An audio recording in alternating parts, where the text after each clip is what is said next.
ठीक है, आप सभी को मेरा नमस्कार और डेस्टिनी स्टार के प्लेटफॉर्म पे आपका स्वागत है। आज का जो हमारा टॉपिक है वो है एजुकेशन और कैरियर को लेकर। क्योंकि सभी का जो आजकल जनरल क्वेरी होता है, अभी जैसे एग्जाम का टाइम चल रहा है, बोर्ड के एग्जाम चल रहे हैं, तो सभी का ये क्वेरी होता है 10th के बाद कौन सा सब्जेक्ट चूज करें, 12th के बाद कौन सा सब्जेक्ट चूज करें, कौन सी स्ट्रीम में एजुकेशन लें।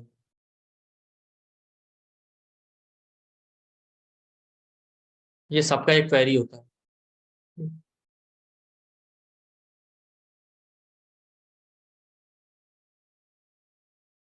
तो सभी का डाउट रहता है कि किस फील्ड में हमारा कैरियर हो। तो आज हम उसी टॉपिक को लेने वाले हैं कि हमारा कैरियर किस फील्ड में हो और कौन सा स्ट्रीम हमारे लिए बेस्ट है। सबको मिला। क्यों? क्योंकि अभी आप देखिए एग्जाम का जब चल रहा है ना, तो सभी लोगों का ये डाउट रहता है कि जो है भाई कौन सा बेस्ट सुटेबल प्रोफेशन हो। हालांकि एजुकेशन और प्रोफेशन में भी, अच्छा हाँ, मैं एक बात आपको बता दूं जो मैं हमेशा कहता हूँ कि मेरी फ्री क्लास भी पेड जैसी है। तो ध्यान से सुनिएगा, मैं इतना कुछ शेयर करूंगा फ्री क्लास में कि आप, मैं जो टॉपिक लेता हूँ पूरा ही करता हूँ, बीच में नहीं छोड़ता। तो बेसिकली जो आज का हमारा टॉपिक होगा वो ये होगा कि कौन सा एजुकेशन लें और क्या कैरियर हो। अच्छा, कई बार क्या होता है कि हम स्ट्रीम को ही चेंज कर लेते हैं, एजुकेशन तो किसी में हो जाती, कैरियर दूसरे में होता है। हम वो भी देखेंगे तो भाई बेस्ट वो है कि वो ही एजुकेशन लेना जिसमें कैरियर होना है। वो एजुकेशन चूज करने से क्या फायदा कि पता चला डिग्री ले रही बीटेक की, बाद में कर रहे हैं कॉन्ट्रैक्टर का काम। प्लीज हैंड मत रेज कीजिए, लास्ट में सबको डाउट सेशन लिया जाएगा। जो भी अपने क्वेरी हो नोट डाउन करते हैं।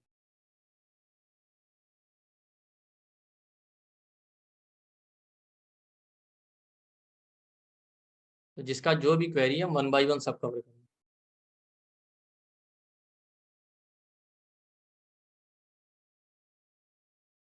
ठीक।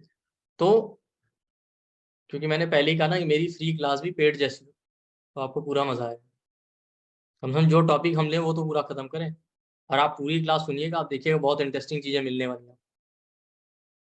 कुछ ऐसे टॉपिक होंगे जो शायद आपने ना भी सुने हो, या कम ही लोग होंगे जिन्होंने सुना हो।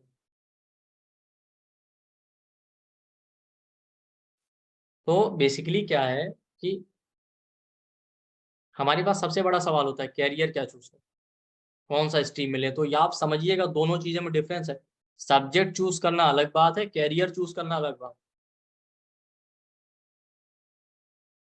तो हम ये देखेंगे जो सब्जेक्ट चूज कर रहे हैं उसमें ही कैरियर हो तो ज्यादा बेटर। ज्यादातर लोगों के साथ यही हो रहा है आजकल।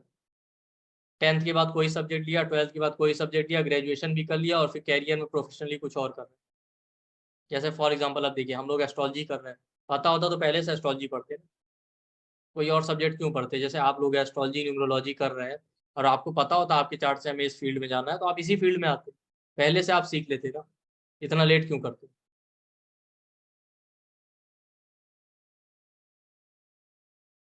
लेट नहीं होता ना आपको।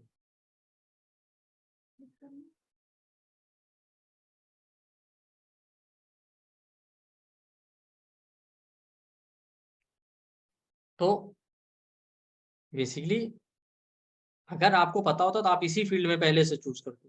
बट हम क्या करते हैं, हमको पता नहीं होता, तो अक्सर हमारे साथ ही हो जाता है। हम ये देखेंगे कि हमारा एजुकेशन और कैरियर दोनों मैच करना चाहिए। उसके अलावा आज मैं एक बताऊंगा, लोगों का जो सबसे बड़ा थॉट होता है कि हमारा अपना आइडेंटिटी कब हो। तो उसको सिंपलेस्ट वे में टाइम कैसे करना है वो हम देखेंगे। ठीक है। और हम ये भी देखेंगे कि एजुकेशन के लिए सिंपलेस्ट रेमेडी कौन सी है। ये सारी चीजें आज मैं आपके शॉर्ट में कवर करूँगा।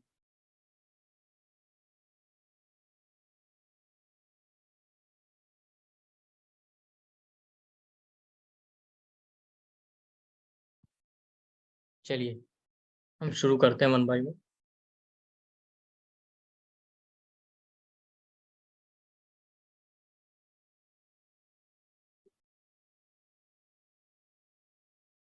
आई थिंक बेसिक तो सभी को आता ही होगा।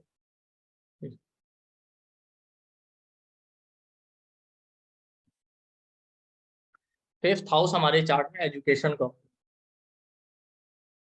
ठीक है। 12 हाउस होते हैं, 12 हाउस में 5th हाउस एजुकेशन का होता है। मरकरी कारक होता है एजुकेशन।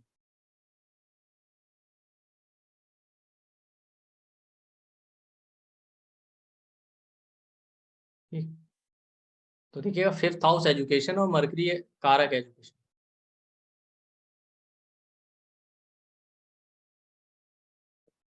और जो लोग एस्ट्रोलॉजी नहीं जानते उनके लिए मैं एक बार बेसिक में थोड़ा सा बता देता हूँ।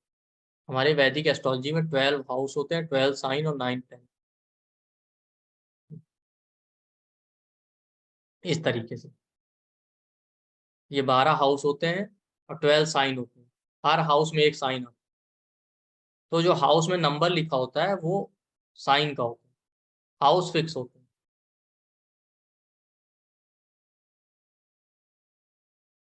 जैसे फर्स्ट हाउस में यहाँ 8 नंबर लिखा है तो 8 नंबर मतलब स्कॉर्पियो। सेकंड हाउस में 9 नंबर लिखा है तो 9 नंबर मतलब सेजिटेरियस। हर साइन का एक नंबर होता है और फिक्स होता है। 1 number Aries, 2 number taurus, 3 number Gemini, 4 number cancer यानी कर्क, 5 नंबर लियो यानी सिंह, 6 नंबर वर्गो यानी कन्या, 7 नंबर लिब्रा यानी तुला, 8 नंबर स्कॉर्पियो यानी वृश्चिक, 9 नंबर सेजिटेरियस यानी धनु, 10 नंबर कैप्रिकॉन यानी मकर, 11 नंबर एक्वेरियस यानी कुंभ, और 12 नंबर पाइसिस यानी मीन। तो हर साइन का एक नंबर होता है। तो जो यहाँ पे हाउस में नंबर लिखे हैं वो साइन के हैं, आप देख रहे होंगे। हाउस फिक्स है।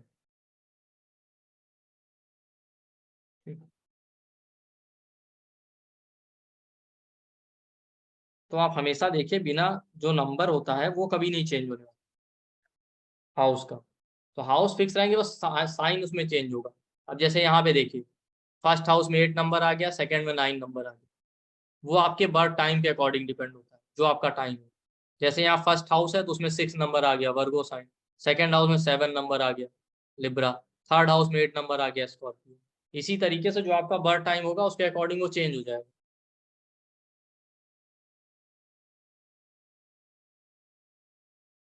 ठीक, और प्लेनेट 9 होते हैं। ठीक, तो हर हाउस और साइन और प्लेनेट कुछ ना कुछ रिप्रेजेंट करते हैं। तो जब बात होगी कैरियर वो एजुकेशन की, तो हम 5th हाउस की बात करते हैं। 5th हाउस ग्रेजुएशन लेवल की education, 9th house higher level, और 5th हाउस इन जनरल सारी एजुकेशन का भी।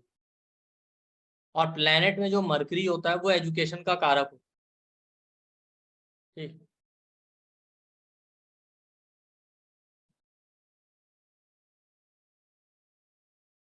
और सैटर्न जो होता है वो कैरियर का कारक होता है।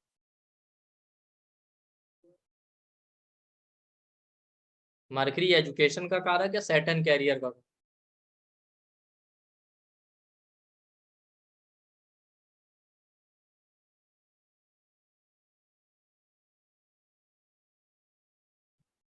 तो सैटर्न कैरियर का कारक होता है और मरकरी एजुकेशन का कारक है, ये याद रखिए। और 10th हाउस कैरियर का है, 5th हाउस एजुकेशन, ये चार चीज होते तो 12 हाउस है, बाकी सभी हमें कोई लेना नहीं। तो ये सिंपल बेसिक है चार्ट।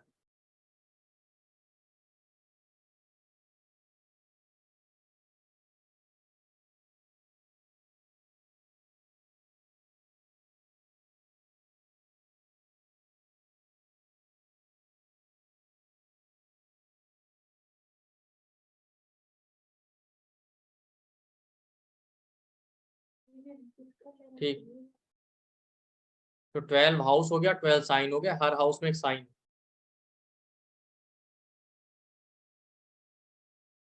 जिसमें 5th हाउस एजुकेशन का, ये 5th हाउस आप देखिए यहाँ 10 नंबर लिखे, क्योंकि फर्स्ट हाउस से काउंट करेंगे तो 1 2 3 4 5।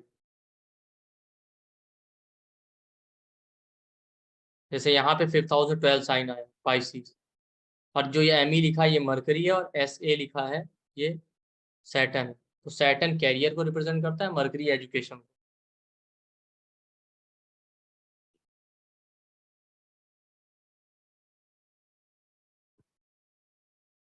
तो हमें एजुकेशन देखना है तो 5th हाउस में बैठे साइन और प्लेनेट देखिए। और मरकरी देखें।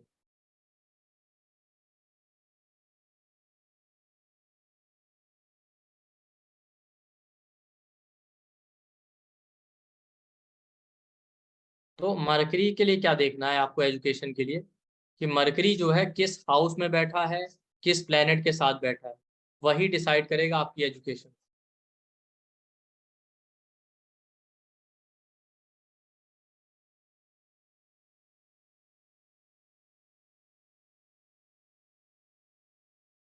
कि मरकरी को देखिए, मरकरी किस हाउस में है, किस प्लेनेट के साथ बैठा है, वो बताएगा कि आपकी एजुकेशन किस फील्ड में होगी, और वही आपके कैरियर को भी अफेक्ट करता है।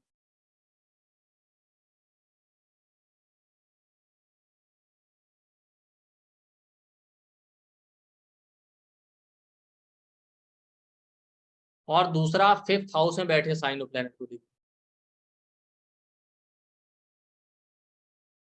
तो मैंने कुछ प्लेनेट के मरकरी के साथ, आप क्या देखना है आपको, कि मरकरी किस हाउस में चला गया, जिस हाउस में गया वहां पे जो साइन है उसके लॉर्ड को देखना है, उससे रिलेटेड आपकी एजुकेशन होगी, या मरकरी जिस प्लेनेट के साथ बैठा है उससे रिलेटेड। तो बेसिकली क्या होता है कि एजुकेशन के जो सब्जेक्ट होंगे वो आप निकाल सकते हैं। जैसे अब आपको पता चल चुका है आप इंजीनियर बन सकते हो, तो कंप्यूटर लीजिए, ये लीजिए, मैथ्स लीजिए, जो रिक्वायर्ड है। तो यहाँ पे मैंने कुछ लिस्ट भी किया हुआ है आपको। आज हम बात सिर्फ एजुकेशन की करेंगे, अभी कैरियर पे ज्यादा बात नहीं करेंगे, कैरियर के लिए बहुत सारी टेक्निक होती है। जैसे अगर आपके चार्ट में मरकरी मार्स के साथ बैठ जाए या मार्स के साइन में बैठ जाए, तो ऐसा इंसान राइटिंग के फील्ड में, टेक्निकल एजुकेशन, कंप्यूटर की फील्ड है, इंजीनियर, कंप्यूटर इंजीनियर है, टेक्निकल एजुकेशन है, डाटा साइंटिस्ट जो होते हैं, डाटा साइंटिस्ट है, मार्शल आर्ट है, स्पोर्ट है। तो आप इसी फील्ड में इसको स्पोर्ट्स की एजुकेशन दिलवाइए, कंप्यूटर से रिलेटेड एजुकेशन दिलवाइए। जितने डाटा साइंटिस्ट और कंप्यूटर, ये सारा एजुकेशन, तो इसको कंप्यूटर आप दिलवा सकते हैं, मैथ्स दिलवाइए, क्योंकि इन सब में मैथ और कंप्यूटर की ही जरूरत होती है, जितने प्रोफेशन, टेक्निकल भी, कंप्यूटर इंजीनियरिंग भी, डाटा एनालिस्ट भी, सब में। या फिर आर्ट साइड और स्पोर्ट में ले जाइए। ये आप यहाँ से ये देखेंगे कौन से सब्जेक्ट का रिक्वायरमेंट है आपके कैरियर। जुपिटर मरकरी के साथ बैठा है, तो ऐसा इंसान या तो फिलॉसफी से रिलेटेड एजुकेशन ले, मरकरी के साथ है, मरकरी के साइन में, फिलॉसफी है, आर्ट साइड जैसे हिस्ट्री है, हिस्ट्री फिलॉसफी, या रिलीजन की एजुकेशन ले, वैदिक स्क्रिप्चर है, अपना रिलीजन है, रिलीजियस टीचर्स और ये सब होते हैं ना, प्रीस्ट हैं, वेदों के ज्ञाता हैं। या फिर टीचिंग फील्ड से रिलेटेड एजुकेशन ले भाई, क्या कि उसको टीचर बनना है, आध्यात्मिक उसमें कैरियर बनाना है तो वो भी कर सकता है। तो ये लोग आर्ट साइड है, रिलीजियस टीचर है, फिलॉसफी से रिलेटेड सब्जेक्ट ले सकते हैं, आर्ट साइड ले सकते हैं,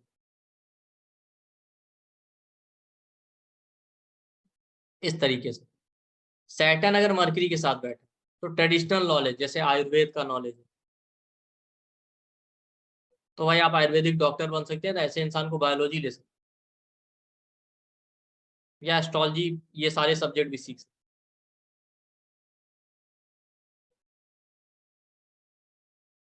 ट्रैवल से रिलेटेड फील्ड में लोग जा सकते हैं। तो ट्रैवल के लिए अब क्या रिक्वायरमेंट चाहिए, आप खुद समझ जाइए सब्जेक्ट।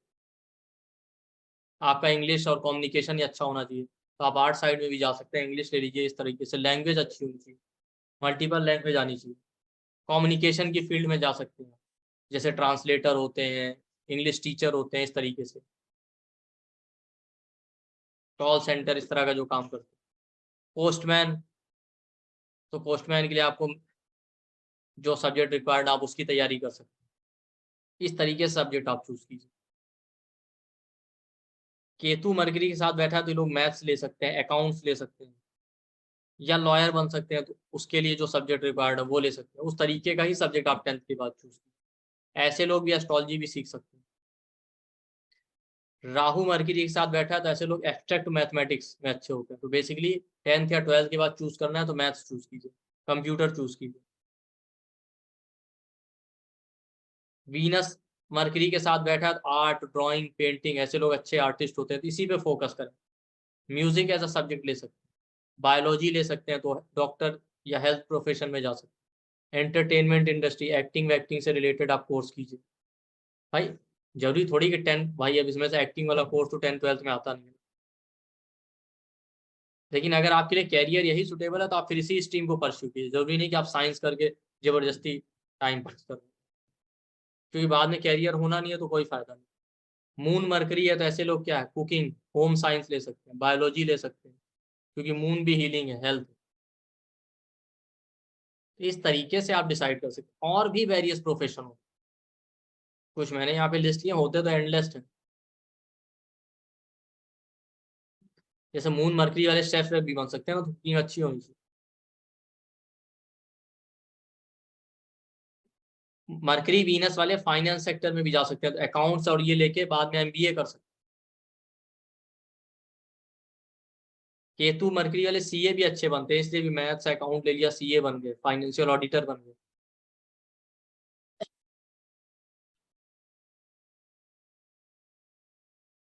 जुपिटर मरकरी वाले टीचिंग फील्ड में अच्छा कर पाते हैं।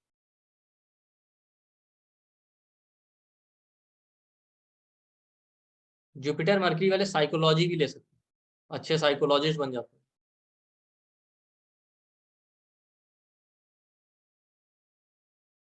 इस तरीके से आप सब्जेक्ट चूज कर सकते हैं, ये देख के कि मरकरी जिस हाउस और साइन में बैठा है ना, या जिस प्लेनेट के साथ बैठा है, वो किस स्ट्रीम में कैरियर आपका दिखा रहा है। तो जिस फील्ड में कैरियर दिखा रहा है तो उससे रिगार्डिंग सब्जेक्ट पहले ही चूज कर लीजिए 10th 12th के समय। भाई वो अगर फ्लो दिखा रहा है कि आप अकाउंट, या जैसे मान लेते हैं मरकरी केतु है, तो मरकरी केतु क्या बताता है आपको ना, लीगल लॉयर बना सकते हैं। या वो लोग होते हैं जो फाइन डिटेल वाला काम करते हैं, सीए बीए बनते हैं, फाइनेंसेस मैनेज करते हैं। तो आपको पता चल गया तो आप सीधे मैथ्स अकाउंट ले लीजिए। या तो फिर लॉ की फील्ड में जाना तो उससे रिगार्डिंग सब्जेक्ट पहले से चूज कर लीजिए। वीनस, अब वीनस मरकरी है तो आप देखिए बायो लेके आप हेल्थ फील्ड में जा सकते हैं। अगर आपको नहीं जाना तो फिर आर्ट साइड में चले जाइए सीधे। मून मरकरी है तो आप देखिए होम साइंस ले लीजिए, होम साइंस से भी टीचर की वैकेंसी आती है। कुकिंग मास्टर शेफ, वो शेफ बन जाइए, या फिर बायोलॉजी ले लीजिए। मून मरकरी एजुकेशन में अप्स एंड डाउन भी बहुत होता है, ध्यान रखिए।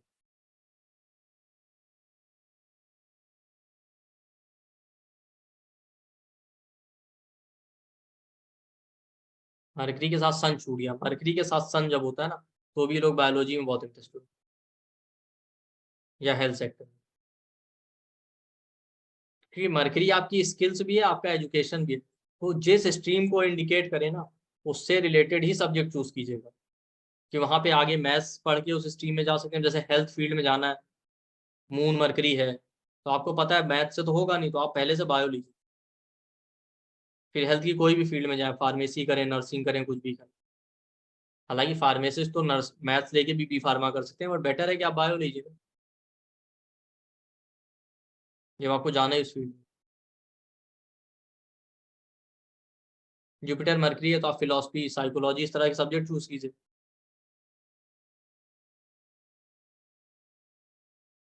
मार्स मरकरी आपको इंजीनियर बनना है तो उस तरह का ही चूज कीजिए, कंप्यूटर मैथ्स ये लीजिए। मार्स मरकरी के साथ अगर सैटर्न भी आ जाए ना, तो सिविल इंजीनियर बन सकते हैं। तो आप फिर से वही लीजिए, आप कंप्यूटर मैथ्स ये लीजिए, जिससे आगे आप परस्यू कर पाए इस कैरियर। राहु मरकरी वाले सॉफ्टवेयर वॉफ्टवेयर का काम अच्छे से कर सकते हैं, इसलिए हमेशा 10th 12th के बाद अगर आपको चार्ट में योग है तो मैथमेटिक्स और कंप्यूटर ले लीजिए पहले से। ये एक सिंपल मेथड था सब्जेक्ट चूज करने, और भी होते हैं, ठीक है, ये एक मेथड मैंने बताया। ठीक, उसके अलावा क्या है कि प्रोफेशन निकालने के भी कई मेथड होते हैं। तो आज एक दूसरी चीज मैं पढ़ा रहा हूँ कि आप प्रोफेशन कैसे निकालें। चलिए सब्जेक्ट तो वहां से चूज कर, लेकिन फाइनली अब उस एक सब्जेक्ट से बहुत सारे प्रोफेशन हो सकते हैं ना। मैथ्स कंप्यूटर लिया, अकाउंट में भी जा सकते हैं, उसमें भी भाई आपने मान लेते हैं मैथ्स ले लिया, कॉमर्स ले लिया, अब फाइनेंशियल ऑडिटर भी बन सकते हैं, सीए भी बन सकते हैं, एलआईसी है, इंश्योरेंस है, बहुत सारे काम हो सकते हैं। एक ही काम तो होता नहीं है। मून मरकरी है तो आप देखें, नर्सिंग भी कर सकते हैं, डॉक्टर भी बन सकते हैं, बहुत सारी चीजें, कुकिंग भी कर सकते हैं।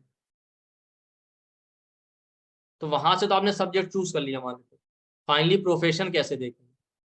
तो प्रोफेशन निकालने के बहुत सारे तरीके होते हैं, लेकिन एक मेथड जो लोग कम यूज करते हैं वह आरूढ़ लगन। उसका रीजन ये है कि कई बार डिग्री मैटर नहीं करती प्रोफेशन। आरूढ़ लगन जो बताता है वो पब्लिक इमेज बताता है, पब्लिक हमें कैसा देखती है। आप देखेंगे बहुत बार आपकी लोकेलिटी में लोग होंगे ना जो जिनके पास डिग्री विग्री नहीं होती और थोड़ा बहुत जानते हैं, तो लोग उन्हें उसी नाम से जानते हैं। जैसे कोई होगा जो थोड़ी बहुत दवाएं जानता होगा आपके लोकेलिटी में, तो लोग उसको डॉक्टर डॉक्टर कहने लगते हैं। वो अपनी लोकेलिटी में पॉपुलर हो जाता है तो डॉक्टर है, क्योंकि उसका पब्लिक इमेज वैसा बन गया। क्योंकि प्रोफेशन में पब्लिक इमेज बहुत मैटर करता है। आप कोई शॉप खोल के बैठे, पब्लिक में इमेज कैसा है, अगर पब्लिक आपको उस नजर से देख रही तो खुद ही आपके पास आएगी। तो प्रोफेशन के लिए पब्लिक परसेप्शन बहुत मैटर।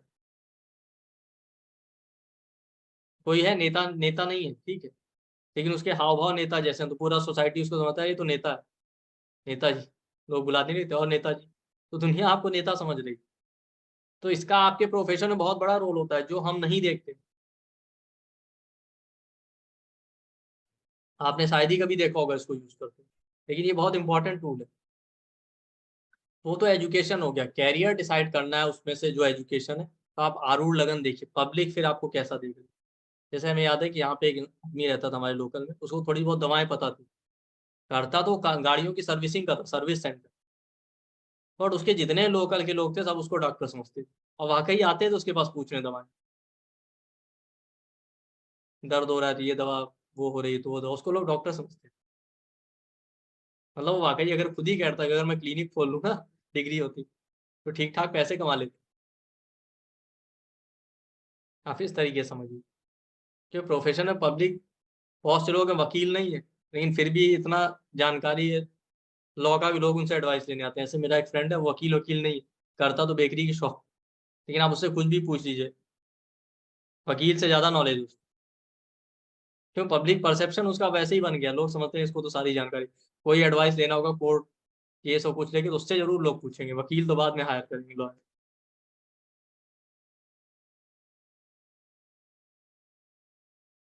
अब वो रीजन क्या, वो खुद तो वकील नहीं, उसके पास खुद इतने केस चल रहे हैं ना कि उसको सारी चीजें पता चल गई, कौन से केस में कौन सी धारा लगती है क्या लगती है।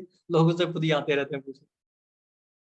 या उसको यहाँ लोकल कोर्ट का, जो हमारा सिविल कोर्ट है, उसका एक एक कोना पता होगा। इतना बड़ा कोर्ट है कि अब नया आदमी जाए तो भूल ही जाएगा। आप उससे पूछिए कौन से कोने में क्या, कौन सा लॉयर कहाँ बैठता है, किसका चैम्बर कहाँ है, कहाँ वाटर पानी मिलेगा, कहाँ चाय मिलेगी, सब उसको पता है। तो उसका पब्लिक परसेप्शन ऐसा है, वो खुद कहता है कि डिग्री नहीं है बस एलएलबी की, होती तो हमारी तो प्रैक्टिस अच्छी खासी चलती।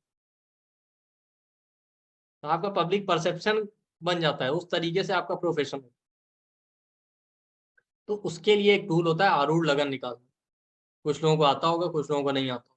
वो बहुत सिंपल होता है। निकालते कैसे हैं, आप अपने चार्ट में फर्स्ट हाउस का लॉर्ड देखिए। फर्स्ट हाउस में जो साइन बैठा है उसका लॉर्ड कौन सा प्लेनेट है। आई थिंक साइन के लॉर्ड सभी को पता होंगे, नहीं पता है तो एक बार मैं बता देता हूँ।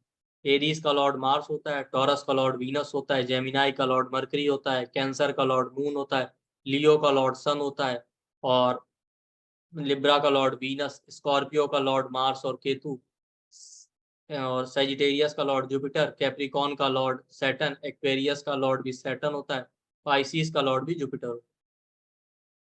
तो फर्स्ट हाउस में जो नंबर लिखा वो साइन पता होगा, उसका लॉर्ड कौन सा प्लेनेट है ये पता होना चाहिए। ठीक, वो प्लेनेट, वो लॉर्ड किस हाउस में गया है ये देखिए। फर्स्ट हाउस का लॉर्ड किस हाउस में गया ये देख लिया। अब फर्स्ट हाउस से वहां तक काउंटिंग कीजिए, जहां फर्स्ट हाउस का लॉर्ड बैठा है। तो फर्स्ट हाउस से काउंट करते करते वहां तक जाइए जहां फर्स्ट हाउस का लॉर्ड बैठा है। तो काउंटिंग करने पे जितने हाउस आए, वहां से उतने हाउस और आगे काउंट, वो आपका आरूढ़ लगन हो जाए। जैसे यहाँ देखिए चार्ट में, फर्स्ट हाउस में आया वर्गो, वर्गो का लॉर्ड मरकरी है। पहले देखिए मरकरी कहाँ गया, मरकरी बैठा सिक्स हाउस। ठीक, चार्ट आपको दिख रहा है ना क्लियर।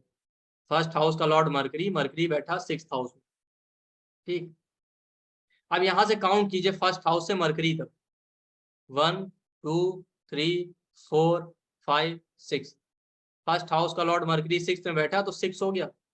ठीक, ध्यान से सुनिएगा, यहां से काउंट किया जब मरकरी था तो सिक्स आया। अब यहां से सिक्स हाउस और आगे काउंट करते चले जाइए, यहीं से मरकरी से 1 2 3 4 5 6, तो कहाँ पहुंच गए हम? 11th हाउस में। तो आरूढ़ लगन हो गया 11th हाउस।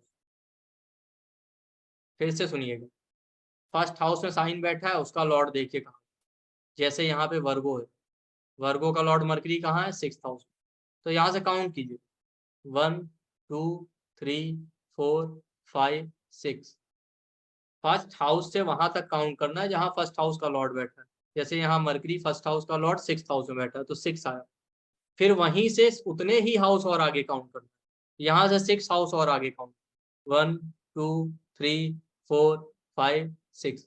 तो जो आया फिर वो आपका आरूढ़ लगन कहलाता है वो हाउस। तो इनका आरूढ़ लगन हो गया 11th हाउस कैंसर। जहां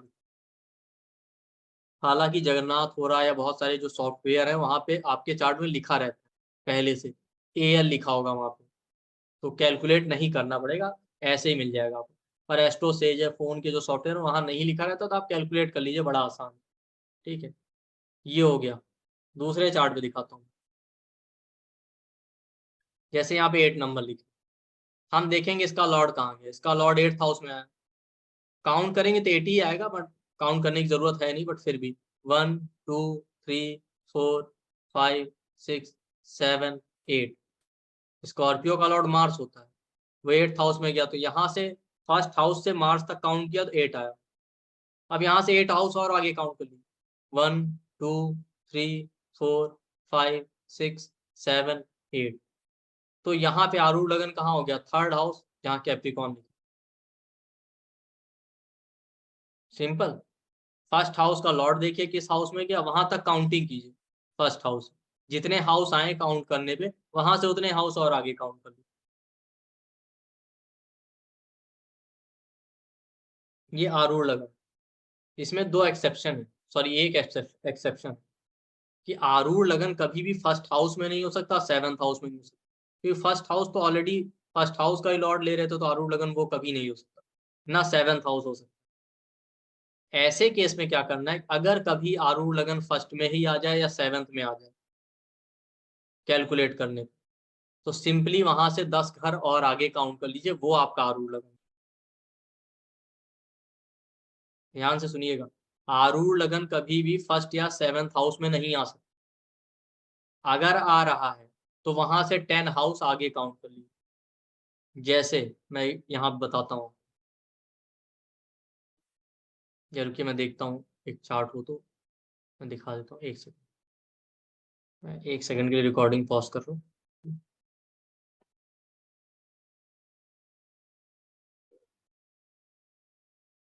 हाँ, जब सर आप ढूंढिए, जब तक मैं कुछ अनाउंसमेंट कर देता हूँ। जी जी, चलिए कर लीजिए। आप देखो मिल गया क्या आपको? हाँ मिल गया। हाँ, तो चालू कर दिए, बाद में देखते हैं। ठीक है, चलिए हम इसी में देखते हैं। ठीक, देखिएगा, थोड़ा सा ध्यान से देखिएगा। हमने आरूढ़ लगन निकाल लिया, लेकिन कभी भी आरूढ़ लगन फर्स्ट और 7th में नहीं होता, उसका एक्सेप्शन है। ठीक, अब ध्यान से जरा सुनिए। मान लेते हैं यहाँ पे सैटर्न है फर्स्ट हाउस में, सॉरी फर्स्ट हाउस में 8 नंबर है स्कॉर्पियो। ठीक, अगर इसका लॉर्ड मार्स में यहाँ 8th हाउस में ना हो, 4th हाउस में बैठा हो। ठीक, इसका लॉर्ड स्कॉर्पियो का मार्स 4th में बैठा हो, तो आप काउंट करते कैसे? 1 2 3 4। ठीक, और काउंट कर लेते, फिर यहाँ से 4 हाउस और आगे काउंट करते, 1 2 3 4। तो आरूढ़ लगन क्या आ जाता? 7th house. तो इसको आरूढ़ लगन फिर हम नहीं लेते। अब क्या करते, यहीं से जो आया था आरूढ़ लगन, अगर 7th हाउस आ गया, तो यहाँ से 10 हाउस और आगे काउंट कर लीजिए। काउंट कीजिए, 1 2 3 4 5 6, करते करते यहाँ आएगा 4th हाउस में वापस। तो ये आपका आरूढ़ लगन है। तो आप याद भी रख सकते हैं कि अगर आरूढ़ लगन 7th हाउस में आ रहा है तो उसको नहीं लेंगे, 4th हाउस आपका आरूढ़ हो जाएगा, या आप गिन के निकाल भी सकते।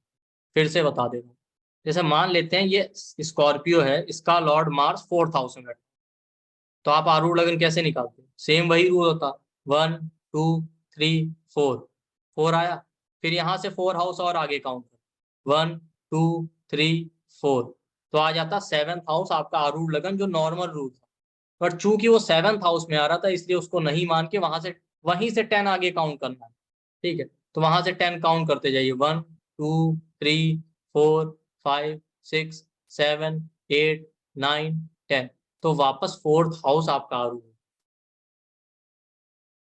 दूसरा, आरूढ़ लगन फर्स्ट हाउस में कभी नहीं हो सकता, ठीक है, किसी भी तरीके से कैलकुलेट करने पे आरूढ़ लगन फर्स्ट में नहीं हो सकता। फॉर एग्जाम्पल, मान लेते हैं ये स्कॉर्पियो है, इसका लॉर्ड मार्स यहीं बैठा हो फर्स्ट हाउस में, तो फर्स्ट हाउस से हाउस काउंट करते तो 1 ही आता, तो आरूढ़ भी वहीं हो जाता फर्स्ट हाउस, तो वो आरूढ़ ना लेके यहाँ से फिर 10 काउंट करते, तो ये 10th हाउस आपका आरूढ़ है। या मान लेते हैं फर्स्ट हाउस का लॉर्ड मार्स 7th में बैठा हो, तब भी आप देखेंगे वापस आरूढ़ फर्स्ट हाउस आएगा। कैसे? मार्स अगर 7th में बैठा तो काउंट कीजिए, 1, 2, 3, 4, 5, 6, 7। अब यहाँ से 7 आगे काउंट करेंगे, 1, 2, 3, 4, 5, 6, 7, तो फर्स्ट हाउस आ गया आरूढ़ फिर से। तो इसको आरूढ़ ना लेके यहाँ से आगे फिर 10 हाउस काउंट कीजिए, तो जब काउंट करेंगे तो 10th हाउस आ जाएगा, तो 10th हाउस आपका आरूढ़ है। तो जब भी कभी काउंट करने पे आरूढ़ लगन फर्स्ट और 7th हाउस में आ जाए तो वहां से 10 काउंट कर लीजिए। ये एक्सेप्शन है, बाकी सब जगह तो सेम है। बाकी तो नॉर्मल रूल लगेगा कि जहां पे फर्स्ट हाउस का लॉर्ड बैठा है वहां तक काउंट कीजिए, और फिर वहां से उतने ही हाउस और आगे काउंट। तो आई थिंक आरूढ़ सबको क्लियर हो गया। तो जो अब कैरियर देखने के लिए क्या करते हैं, आरूढ़ लगन में बैठा साइन और प्लेनेट बताता है। जैसे मान लेते हैं आपका आरूढ़ लगन 10th हाउस में है, यहाँ जो साइन या प्लेनेट बैठेगा आप देखेंगे पब्लिक इमेज आपका वैसे ही होता है। आपको लोग डॉक्टर समझते हैं, चोर समझते हैं, अच्छा समझते हैं, ईमानदार समझते हैं, वो आरूढ़ लगन। आप हैं कुछ और, पब्लिक इमेज कुछ और, ऐसा ही होता है ना। बहुत आदमी बहुत चालाक होता है लेकिन दुनिया समझती बहुत भोला भाई, आरूढ़ लगन है वो आपका। आप बहुत से लोग होते हैं ना, अरे हम तो बहुत सीधे साधे हैं, पता नहीं लोग हमें क्यों इतना चालाक समझते हैं, क्योंकि आरूढ़ लगन है। तो आरूढ़ लगन आने पे, जो आरूढ़ लगन आए उस वहां पे जो साइन बैठा है, मान लेते हैं जैसे 10th हाउस में आया, यहाँ पे लियो है, इसके लॉर्ड को देखिए वो आपका प्रोफेशन बताएगा।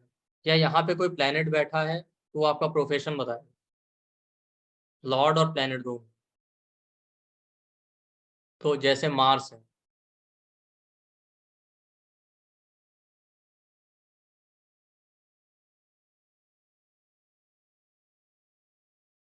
ठीक, जैसे सन है, तो आप कोई अच्छे रॉयल सर्विस में हो सकते हैं, राजा, पॉलिटिशियन, ठीक है, गवर्नमेंट एडमिनिस्ट्रेटिव सेक्टर में। नहीं भी है तो लोग ऐसा समझ रहे हैं स्पिरिचुअलिटी से रिलेटेड काम करते होंगे। वीनस है तो एंटरटेनमेंट इंडस्ट्री में, आर्ट, ड्राइंग, म्यूजिक, इन सब में। मून है, ठीक है, तो फूड सेक्टर में काम कर सकते हैं, लोगों को खाना सर्व करते होंगे, डॉक्टर हो सकते हैं, नर्स हो सकते हैं, सोशल सर्विस का काम कर सकते हैं लोग, ये समझेंगे आपको। तो मार्स है तो पुलिस है, मिलिट्री है, टेक्निकल फील्ड है, आईटी सेक्टर, तो लोगों का परसेप्शन ऐसा होगा आपको लेके, ठीक है, आर्मी है, पुलिस है, तो यही आपका प्रोफेशन भी दिखाएगा। आप देखेंगे ज्यादातर आप इसी प्रोफेशन को कर रहे होंगे, और अगर नहीं कर रहे हैं तो ये आप प्रोफेशन बना सकते हैं। मरकरी है तो जितना फाइनेंशियल सेक्टर है, स्टेशनरी प्रोडक्ट, कॉपी किताब का काम है, बुक पेंसिल है, राइटिंग है, जो राइटिंग करते हैं लेखक होते हैं, ट्रेड है, अकाउंट्स का काम है। जुपिटर है तो जो लॉ सेक्टर है, वकील हैं, टीचर हैं, गुरु हैं, प्रीस्ट हैं। सैटर्न है तो आपका जितना रिपेयर है, गाड़ियों का रिपेयर है, घर का रिपेयर है, कंस्ट्रक्शन का काम है, क्लीनिंग का काम है, हार्ड वर्क करने वाले हैं, फिजिकल लेबर है, मेंटेनेंस का काम है, पेट्रोल पंप, ऑयल, इस तरह का काम है। राहु केतु है तो एस्ट्रोलॉजी, ऑकल्ट है, रिसर्च का काम है। तो राहु लगन में बैठा जो प्लेनेट है या उसका जो लॉर्ड है अगर प्लेनेट, तो आप देखेंगे वही आपका प्रोफेशन होगा, या आप उसको अपना प्रोफेशन बना लीजिए, क्योंकि पब्लिक का परसेप्शन वैसा ही है।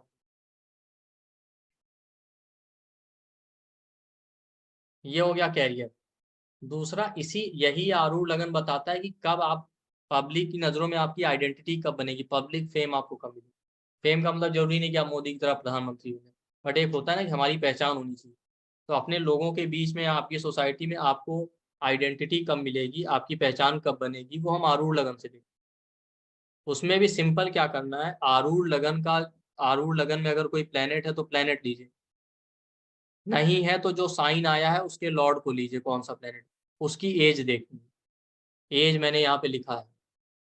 अगर सन है तो 22 साल की एज में आपकी आइडेंटिटी या पहचान बनेगी। मून है 24 साल। इससे ये भी पता चलता है कि वो कहते हैं ना कि अपने पैरों पे खड़े कब हों। तो ये वो एज भी आप देख सकते हैं। आपकी पहचान, आइडेंटिटी, कैरियर में उस समय जाके आप कुछ करना शुरू कर पाएंगे अपने स्टेबल तरीके से। तो सन है आरूढ़ लगन में या उसका लॉर्ड है तो 22 साल। मून है तो 24 साल की एज। मरकरी है तो 30 साल की एज। मार्स है तो 28 की एज। जुपिटर है तो 32 की एज। सैटर्न है तो 36 की एज। वीनस है तो 26 साल। राहु है तो 44। केतु है तो 40। अगर इनमें से कोई प्लेनेट आपके आरूढ़ लगन में बैठा है या आरूढ़ लगन का लॉर्ड है, अब मान लेते हैं एक से ज्यादा प्लेनेट है, तो 2-3 बार ऐसा हो सकता है ना जब आपको कुछ ना कुछ बड़ा अचीव हो या कोई माइलस्टोन। ऐसा थोड़ी एक ही बार होगा। उस स्टेज में आपकी पब्लिक रेपुटेशन बढ़े कि एक बार, एक मान लेते हैं सन और मून बैठे हैं तो 22 साल में आपको कोई पब्लिक फेम या रेपुटेशन मिला, 24 में फिर आपको मिल गया। जो आपके कैरियर या पब्लिक उससे ही जुड़ा होगा।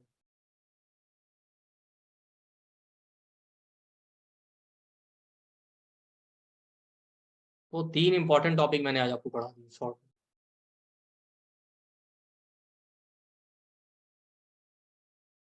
कि आरूढ़ लगन से कैरियर निकालना, आरूढ़ लगन से अपना फेम, आइडेंटिटी कब मिलेगा ये देखना। ठीक। और मरकरी से एजुकेशन देखना।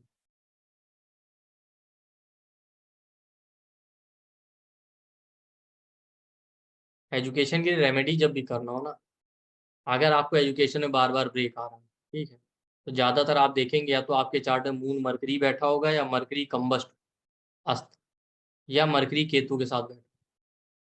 तो ज्यादातर केस में एजुकेशन में ब्रेक लगता जरूर है या फ्लक्चुएशन आते हैं। ऐसे केस में आप मरकरी का रेमेडी कीजिए, वेंसडे को फास्टिंग कीजिए और हो सके तो बुधवार को किन्नरों को दान कीजिए।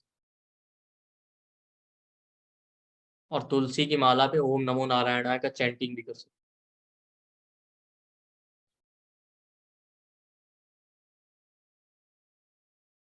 ये 2-3 रेमेडी आप कर सकते हैं अगर एजुकेशन में कोई भी प्रॉब्लम आ रहा है।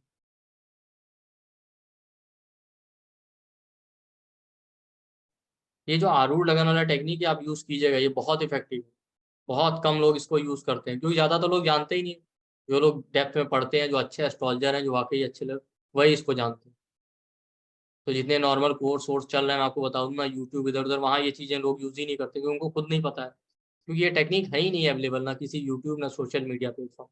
ये जब आप किसी अच्छे टीचर से या कहीं पढ़ेंगे बहुत लंबे समय तक डेप्थ में जाके, क्योंकि ये सब जेमिनी का पार्ट है, उन्हीं को ये चीजें पता है, वरना ज्यादातर ये चीजें अवेलेबल नहीं। और यही तो वो चीजें होती हैं जिसकी वजह से आप अच्छा प्रिडिक्शन कर सकते हैं। जो नॉर्मल लोगों को या जो नॉर्मल पुजारी एस्ट्रोलॉजर होते हैं उनको नहीं पता होती है। वो तो सिंपली वही 10th हाउस देख लिया, ये देख लिया।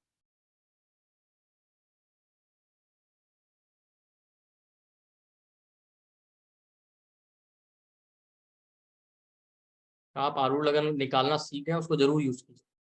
2-3 बार प्रैक्टिस करेंगे तो आप समझ जाएंगे। आप लोगों के लिए एक इम्पॉर्टेंट अनाउंसमेंट है कि 2025 जनवरी में हम कंप्लीट मंथ जो है फ्री क्लासेस ला रहे हैं, जैसा कि हम रेगुलरली करते रहते हैं। जिसमें थर्ड थर्ड से 5 जनवरी के बीच में जो है नक्षत्रों से कैसे प्रिडिक्शन करना है इस पे 3 डेज का क्लास होगा। और 10 से 12 जनवरी के बीच में 3 डे का क्लास होगा पंचांग से कैसे प्रिडिक्शन करना है। फिर 13 से 15 जनवरी के बीच में 3 दिन का क्लास होगा न्यूमरोलॉजी से प्रिडिक्शन के ऊपर। फिर 17 से 19 जनवरी के बीच में 3 डेज का क्लास होगा मैरिज, रिलेशनशिप और उसके कार्मिक पैटर्न्स के ऊपर। और 24 से 26 जनवरी के बीच में क्लास होगा पास्ट लाइफ कर्सेज और रेमेडीज के ऊपर। और ये सारी क्लासेस जनवरी मंथ में ऑर्गेनाइज की जाएंगी 2025 में, और ये कम्प्लीटली फ्री है। और जैसा कि हम लोग हमेशा बताते हैं कि ये क्लासेस जूम के थ्रू ऑर्गेनाइज की जाएंगी। आप हमारे वीडियो के डिस्क्रिप्शन बॉक्स या कमेंट सेक्शन में जाएंगे तो आपको टेलीग्राम और व्हाट्सएप ग्रुप का लिंक मिल जाएगा।